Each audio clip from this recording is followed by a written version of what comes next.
Integrated battery heating is designed to protect your system in cold temperatures and ensure your batteries can safely accept a charge. As a reminder, battle-born batteries can be discharged down to -4 degrees Fahrenheit and charged once temperatures are above 25 degrees Fahrenheit. The built-in BMS manages this automatically to protect the battery from damage. Here's how it works. Inside the battery is an automatic heating system that activates when internal temperatures drop below about 35 degrees Fahrenheit and shuts off around 45 degrees Fahrenheit. But here's the key. The heater does not turn on unless the heat enable circuit is connected. To enable it, you connect the heat enable post to the positive terminal using a jumper wire. Once that connection is made, the battery will automatically manage heating when needed. For a single battery, it's simple. Run the jumper from the positive terminal to the heat enable post and secure it properly.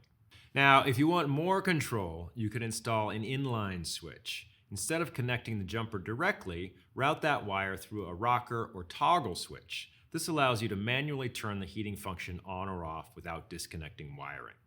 Mount the switch in a convenient location, run the wiring from the battery to the switch, and make sure all connections are tight and properly secured. This is especially useful during storage. If the heat enable circuit is left connected, the heater can still draw power when temperatures drop. Adding a switch allows you to turn the system off and prevent unnecessary battery drain when the system isn't in use. For multiple batteries, this becomes even more valuable. You'll want to daisy chain the heat enable posts together so all batteries are controlled from a single switch or connection point. And there's one critical rule. Always enable heating from the highest voltage point in the system. So in a 24-volt system, your heat enable connection should come from the 24-volt positive side. One more important detail, the heater pulls power from the battery itself, not from your external system. And if your battery has been sitting in freezing temperatures, it may take 2 to 4 hours for the heater to warm it enough before it can accept a charge.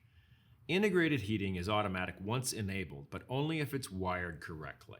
And adding a simple switch gives you control over when it runs and when it doesn't.